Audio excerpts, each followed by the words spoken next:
tout le monde. Ça va, vous allez bien? Oui. C'est moi qui prenais les petits tickets à l'entrée.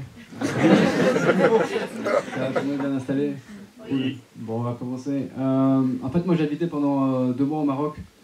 Et le Maroc, c'est vraiment un pays de fou. En fait, j'étais quand on a gagné la Coupe du Monde de football en 2018. Et dites-vous, le lendemain de la victoire, dans la Médina, tu vois, sur le souk, ils vendaient déjà le maillot avec des étoiles. Et du coup, je vais pour l'acheter. Et le mec, il me dit, ouais, c'est 5 € le maillot avec 1 étoile et 7 € le maillot avec 2 étoiles. Je dis, ok, ben, donne-moi celui avec les 2 étoiles. Là, le mec, il me regarde, il me dit, mon ami, approche. Il me dit, mon ami, pour 2 € de plus, je te rajoute une 3e étoile. Le mec était fou. J'ai bien aimé le Maroc, j'aime bien en fait chiner, tu vois, dans la Médina, sur le souk des petits produits, parce que je suis assez curieux. Et même parfois, je suis un peu trop curieux. Par exemple, à un moment, quand j'étais au lycée, une fois, j'ai fouillé dans les mails de mon père. Et je me suis rendu compte qu'il trompait ma mère.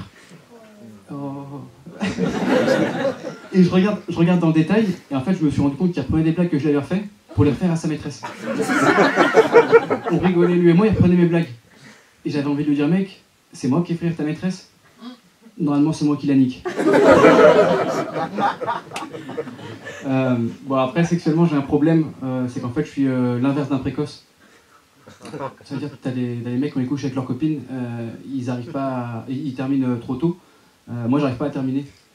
Et en fait, c'est pas un avantage, parce que le sexe, c'est pas censé durer 4 heures. Tu vois, c'est pas la version longue du Seigneur des Anneaux. En fait, c'est bien quand c'est un peu plus concis. Et le sexe avec moi, en fait, c'est un peu comme une partie de Trivial Poursuite. Ça veut dire c'est sympa 15 minutes. Et après, tout le monde se fait chier. Du coup, bah, j'arrête avant la fin, qui pour moi n'en est pas une. Pour moi, éjaculer, c'est pas une fin, c'est une victoire. Parce que aucune femme arrive à me faire jouir, tu vois, je suis le boss de fin de l'orgasme. Enfin, bon.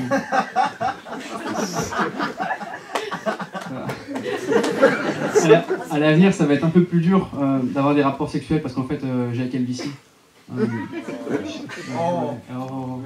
Mais en fait, ça se voit pas. Mais moi, je le sais, tu vois, je la sens qui monte en moi. Et, la calvitie, c'est terrible parce que c'est un peu comme une maladie incurable. Sauf que c'est pas grave. Tu vois, c'est un peu comme un cancer gentil. Ça veut dire que tu perds tes cheveux, mais t'as pas toute la partie mort ensuite. qui est un peu plus pénible. Enfin bon, pour l'instant j'ai encore mes cheveux, donc tu vois, je profite de la vie, je sors. Samedi soir d'année, j'étais dans un bar, dans l'espoir de faire l'amour avec une femme. Et ça n'a pas marché. Du coup, le premier réflexe que j'ai eu le lendemain matin en me levant, c'est aller sur Tinder. Et en fait, Tinder le dimanche matin, c'est un peu les restes du samedi soir. Du coup, j'ai posé mon téléphone et j'ai écouté un peu de musique. En fait, je suis fan de rap français depuis que je suis tout petit. C'est marrant que j'écoute cette musique parce qu'en fait, les textes n'ont rien à voir avec ma vie. Il y a un groupe qui s'appelle Mef avec un fric qui dit « Pour ceux qui bougent quand il y a embrouille, pas pour ceux qui chient dessus ». Tu vois, clairement, ça, c'est pas pour moi. C'est vraiment... Moi, quand il y a embrouille, d'abord je me chie dessus. Et même ensuite, après, je chie sur mes potes, sur ma famille, sur la France. Tu vois. Je chie sur tout le monde. Et je me pose une question, c'est combien de jeunes, tu vois, fragiles un peu comme moi, se sont décidés à faire du rap le jour où Nekfeu a sorti son premier album. À écrire des couplets, tu vois, de sorte de poésie, de victimes mystérieuses, genre enfant de riche dont tu me raquettes, j'enchaîne échec comme tu me roquettes. J'ai vraiment écrit cette daube il y a 4 ans en me disant que j'allais percer dans le rap.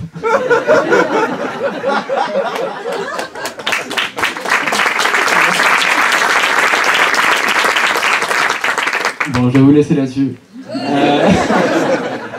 pense que je vais pas percer dans le rap.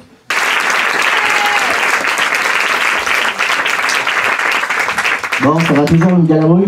Ouais. Allez, on va parler de choses légères. Hein? On va parler de religion. Ça va? Non, c'est pas vrai, je vais vous parler de moi. Je m'appelle Mauricio, donc, et je suis colombien, pour ceux qui ne le savent pas. Alors, je sais ce que vous vous dites. Hein? Physiquement, vous attendiez pas à ça. Alors, rassurez-vous, même moi, dans ma salle de bain le matin, je m'attends pas à ça. Je me dis pas, ah, Ricky Martin. Non, Rico Martin, peut-être. Ah, ça va être les cheveux, ça. Ouais, sûrement les cheveux. Ouais, j'ai même une ex à moi qui m'a dit, c'est marrant, tu ressembles pas à un Colombien. Et j'ai dit, ouais, c'est marrant, toi, tu ressembles pas à un mauvais coup. Ouais, c'est une ex. Ah là là. Vous connaissez un petit peu les clichés sur la Colombie? Hein? Qu'est-ce qu'il y a de plus connu de la Colombie? Ah, voilà. Ah, toi, tu l'as dit vite, hein? Non?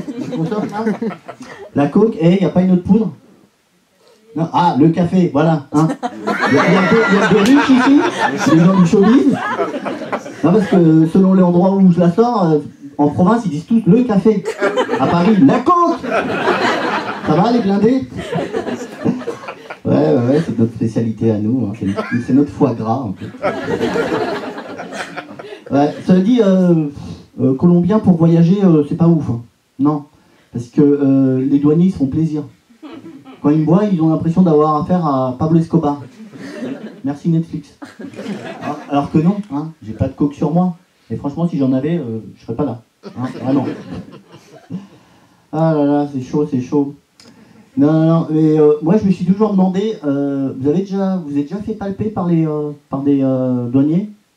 Non, c'est une expérience. Hein. Moi, dès que j'arrive dans un pays, j'ai droit au comité d'accueil. Alors, comité d'accueil, c'est pas petit four champagne. Hein. Non, moi, c'est plutôt palpation, chien qui te renifle le cul, et toucher rectal si je suis gourmand. Bon, vous me direz au moins, pour le chien, il me lèche. Vous aimez les chiens, c'est ça? Ouais, non, je respecte, hein. Chacun ses goûts.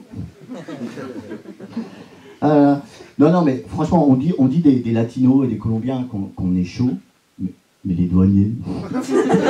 Alors, ils sont trop chauds, ces gars, des frotteurs du métro. Et je sais pas où ils vont les chercher. Moi, j'ai une idée, je pense qu'ils vont les chercher dans les boîtes zouk. Hein, et ils regardent les gars qui se frottent le plus. Et ils disent, allez, tiens, hop, douanier. Avec tes gros doigts en plus, ça va le faire. Ouais. Cela dit, marrez-vous, mais là, avec l'actualité, vous non plus, hein, vous n'êtes pas à l'abri de vous faire palper méchamment, hein, sur Paris. Non? Il y en a qui viennent un peu à Paris manifester? Non? Pas de gilets jaunes? Non? Que des lâches comme moi? Ok, gilet bleu? J'ai rien contre, hein. Chemise brune? Non plus? Ok. Donc personne vient faire du paintball? Ah, pourtant c'est gratuit, hein. Apparemment ça vaut le coup d'œil.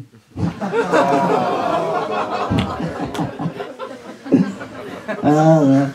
Non mais moi ce climat de tout le monde a envie de se cartonner un peu en France, ça me fait penser à un film qui s'appelle La Purge, American Nightmare. Vous connaissez?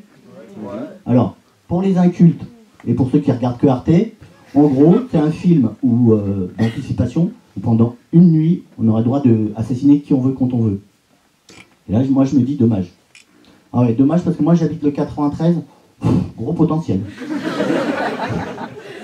Ah ouais, possibilité de faire un strike. Ah là.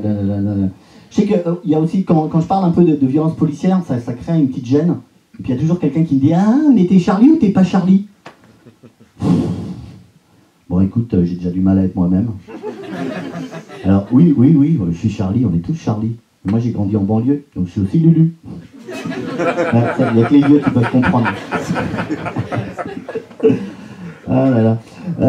Qu'est-ce que je vais vous dire d'autre? Moi, je sais toute cette violence maintenant. Ce qui est marrant, c'est que moi, j'ai quitté la Colombie à cause de la violence, alors que maintenant, c'est les Colombiens qui m'appellent pour me dire « Ça va en France? Ça se passe bien ?» Je me demande aussi ce que serait ma vie si j'étais resté en Colombie. Peut-être que le soir, je serais sur une plage, sous les cocotiers. Et là, je suis devant vous à essayer de vous faire rire dans un théâtre à Paris. Mais c'est comme ça que je suis heureux. Et je vous remercie de m'avoir écouté.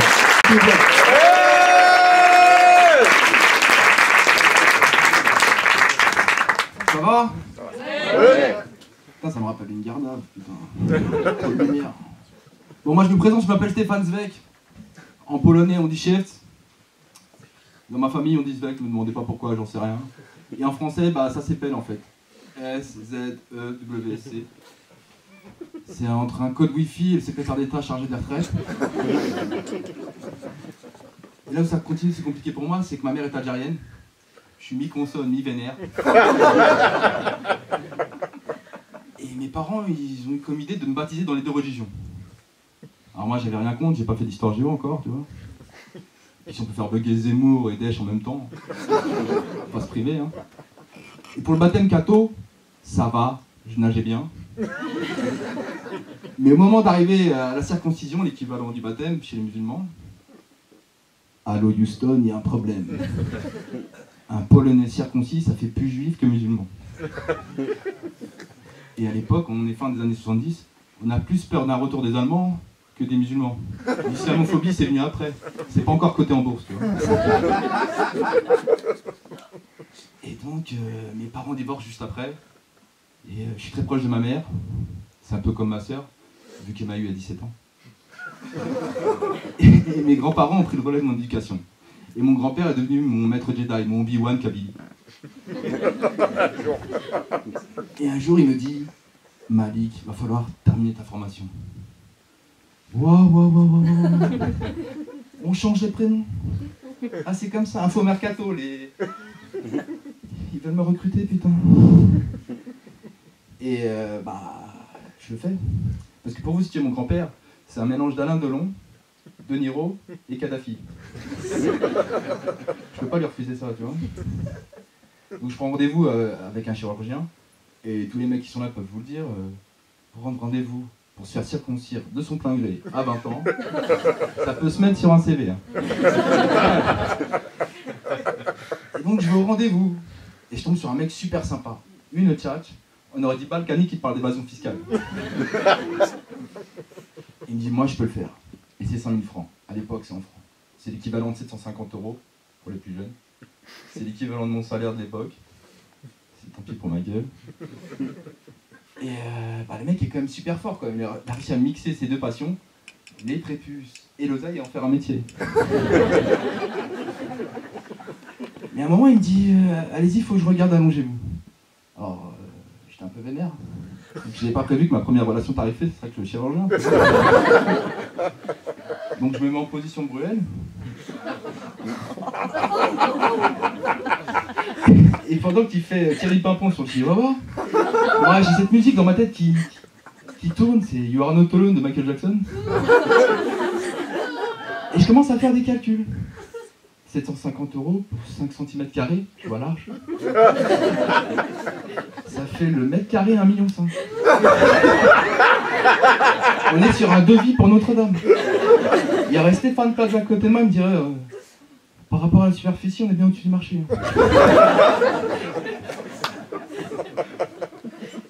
Et vu que je suis convaincu, mais en 2 mots, j'y vais. Je prends rendez-vous, on va au bloc, tac. Et là, il y a un mec qui arrive. Il me dit bonjour, je suis chirurgien qui va vous opérer. Et là, ça fait sortir l'Algérien qui est en moi. Je commence à m'énerver, je fronce les sourcils, je me mords la langue, je suis en France. Un peu comme Hulk. Et je le regarde, je fais mais si toi t'es le chirurgien qui va m'opérer, le mec qui m'a touché, c'est qui? Et là, ils m'ont anesthésié comme une saison aux zoo, hein. Paf, petite fléchette, hein. Et je me réveille dans ma chambre. Et donc, je fais la réception du chantier. Je soulève la couverture doucement. Et là, c'est pas un pansement. C'est un putain de tacos, le bordel. Un putain de tacos. Énorme. Je me dis, il y a une erreur médicale, c'est pour ma gueule. Dans ce sens-là, ça va. Mais sur la tête de ma mère, je paye pas le supplément merguez. Et l'infirmière arrive. Elle me dit, bonjour, monsieur... Oh là, comment on dit votre nom déjà?